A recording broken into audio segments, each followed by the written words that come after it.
Bienvenue sur ma chaîne Marie du fil et une aiguille. Aujourd'hui nous allons réaliser ce petit porte-monnaie en simili-cuir. Donc pour réaliser ce petit porte-monnaie en simili-cuir, il me faut des ciseaux, une règle, un crayon pour donc un feutre pour tissu, un pied en téflon et une aiguille donc adaptée pour le simili-cuir, donc l'aiguille de référence 100, donc la dernière, la plus épaisse. Bien entendu, vous retrouverez la liste des matériaux et des tissus en fin de ce tuto. Donc pour réaliser ce porte-monnaie, je vais découper deux tissus en deux découpes de simili-cuir, donc de 11 cm sur 14 cm.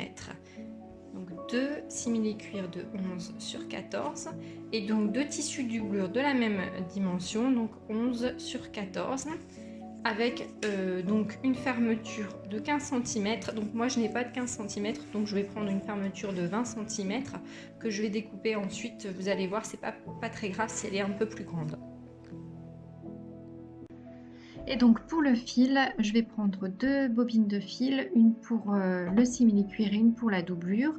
Attention, pour le simili-cuir, il faut prendre du fil 100% polyester. Donc je vais démarrer et je vais donc réaliser deux coutures, donc une pour la doublure et une pour le simili-cuir sur la longueur ici, donc de 14 cm. Donc endroit contre endroit à chaque fois, je vais aller épingler et donc réaliser deux coutures. Donc je commence par ma doublure et je vais positionner mon tissu à 1 cm du bord.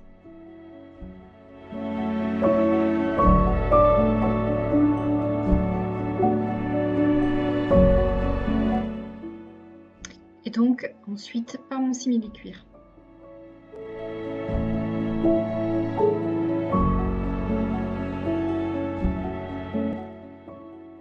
Donc nous allons maintenant réaliser la pose de la fermeture. Donc ce que l'on souhaite, c'est que la fermeture, donc le porte-monnaie va se retrouver comme ceci. Et donc ce que l'on souhaite, c'est que la fermeture apparaisse ainsi. Qu'elle apparaisse comme ceci, donc comme ceci, avec le tissu bien évidemment retourné. Donc pour cela, je vais la positionner comme ceci. Et donc la fermeture, elle doit être cousu ainsi. Donc comme ça, quand vous allez retourner, vous allez bien avoir la fermeture qui va se retrouver comme ça. Et on va pouvoir faire ensuite un point ici par au-dessus pour bien figer le tissu. Donc je positionne ainsi.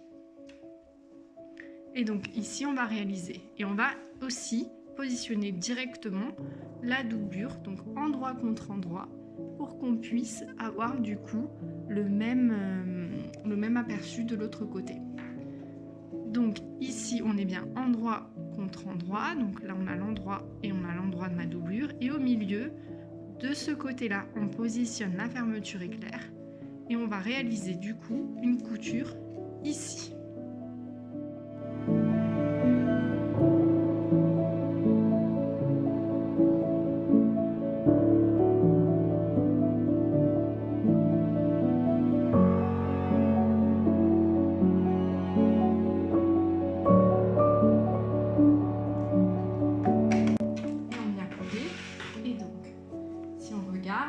Ici, on a bien donc le rendu que l'on souhaite, donc avec ici la fermeture qui apparaît donc dans le bon sens, et sur la doublure on va être aussi comme ça. Et donc on va pouvoir à la fin réaliser un petit point pour bien mettre droit notre tissu devant et faire un joli point, et derrière on va aussi figer le tissu.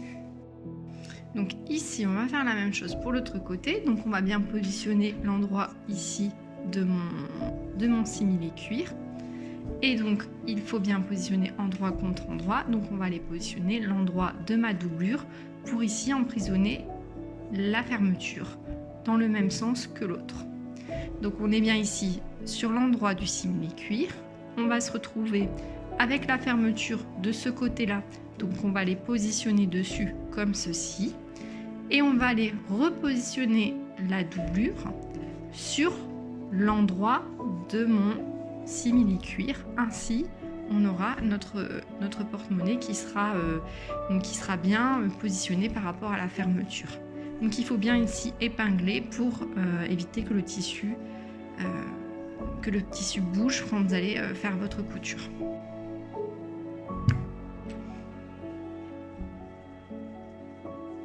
Et donc il faut aussi bien aligner, bien évidemment, par rapport à votre doublure et par rapport à votre simili-cuir pour qu'on se retrouve un peu en face au niveau de la fermeture.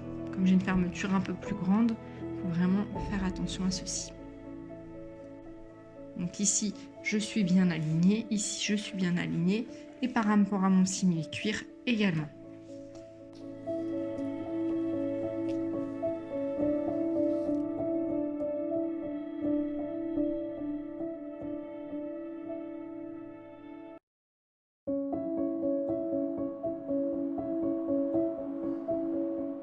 Donc je retourne et voici l'aperçu. On va aller réaliser du coup une couture ici sur le long de la fermeture. Donc j'ai bien épinglé, ou vous mettez des petites pinces ou des épingles. Moi je préfère les petites pinces quand je travaille le simili-cuir parce que avec des épingles classiques, vous avez des trous qui peuvent rester sur le simili-cuir, donc après ça fait pas joli. Donc voilà, pour bien en avoir le rendu que je souhaite. Et donc là maintenant on va commencer la couture. Donc j'ai bien changé ma bobine du bas par une bobine de la couleur de ma doublure, et en haut j'ai garde mon fil de la même couleur que mon simili-cuir.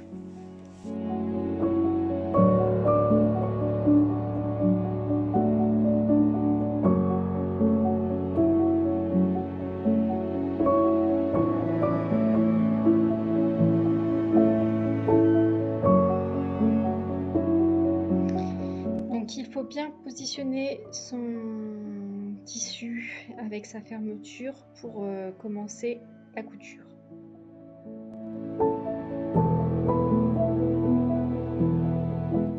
Et donc je fais la même chose de l'autre côté.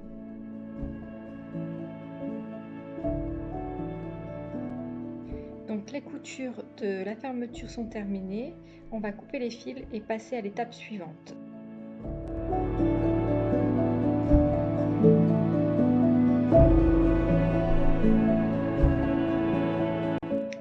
Pour les prochaines étapes, nous allons passer sur l'envers. Nous allons retourner le tissu pour faire nos coutures sur l'envers. Donc ce qu'on va faire, c'est qu'on va réaliser les coutures donc sur l'envers, comme je le disais. Donc on va réaliser donc du coup les deux coutures ici du simili-cuir. On va en réaliser une ici et on va en réaliser une petite ici en laissant un espace pour pouvoir retourner le tissu.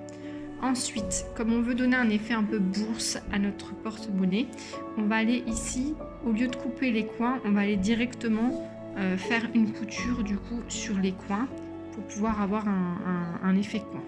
Donc je vous expliquerai après une fois qu'on aura fait vraiment les coutures ici. Et puis ensuite on pourra retourner et on pourra aller fermer notre doublure juste à la dernière minute. Chose importante, quand on va aller coudre donc ici, il faut bien qu'on puisse placer la fermeture de notre fermeture éclair entre les deux, puisqu'ici on va aller emprisonner et donc après on va couper le surplus de notre fermeture éclair. Je viens épingler mon tissu.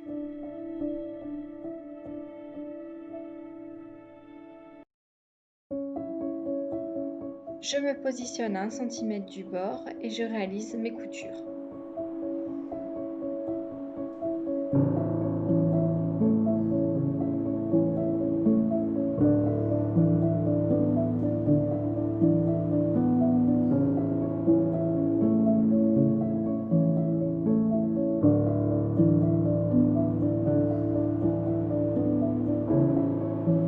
Je viens finaliser ma dernière couture et donc je vais vraiment faire un petit morceau, laisser un espace et refaire un autre petit morceau sur ce pan. Et donc on va aller réaliser du coup nos petits coins. Pour cela, on va bien écarter le tissu pour pouvoir réaliser notre couture sur les deux coins et pouvoir mesurer nos deux coins.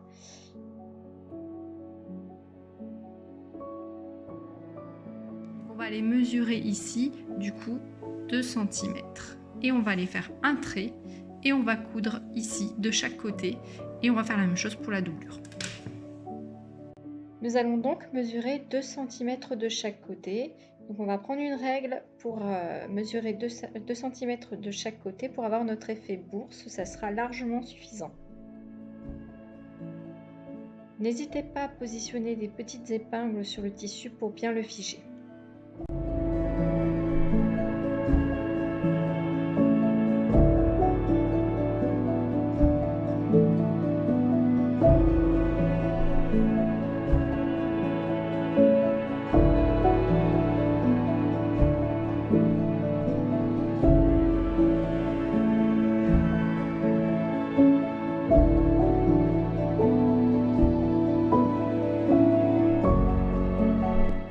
C'est terminé, nous allons pouvoir couper les fils et le surplus de fermeture.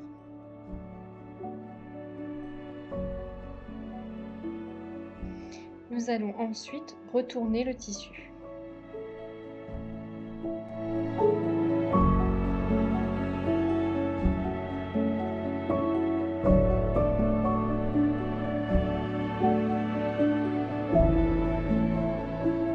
Et nous allons refermer le porte-monnaie, donc faire la dernière couture sur la doublure pour refermer le tout. Voilà, donc là j'ai bien retourné, j'essaye de bien mettre les bouts, voilà, pour que ça soit bien plat. Donc ce qui est bien d'avoir laissé les petits angles, c'est que ça va rigidifier le fond. Je sais qu'il y en a qui préfèrent les retirer, moi je préfère les laisser, ça rigidifie le fond. Après vous pouvez les retirer, la couture elle est faite, donc tout ce qui est de surplus, donc la couture est faite, donc tout ce qui est en surplus ici, vous pouvez le couper à ras-bord voilà, pour que ça fasse pas un effet un peu gros au bout. Personnellement moi je trouve que ça va, et donc voilà, donc ça c'est terminé. Donc le porte-monnaie est terminé, ce tuto est terminé. Je vous remercie de m'avoir suivi. J'espère que ce tuto vous a plu. N'hésitez pas à me laisser vos commentaires, à me dire ce que vous en avez pensé, à me mettre un like si vous avez aimé cette vidéo. D'autres tutos vont bientôt arriver. Je vous ferai également des suggestions de prochains tutos pour les prochains tutos à venir. Donc je vous dis à bientôt pour un nouveau tuto. Merci.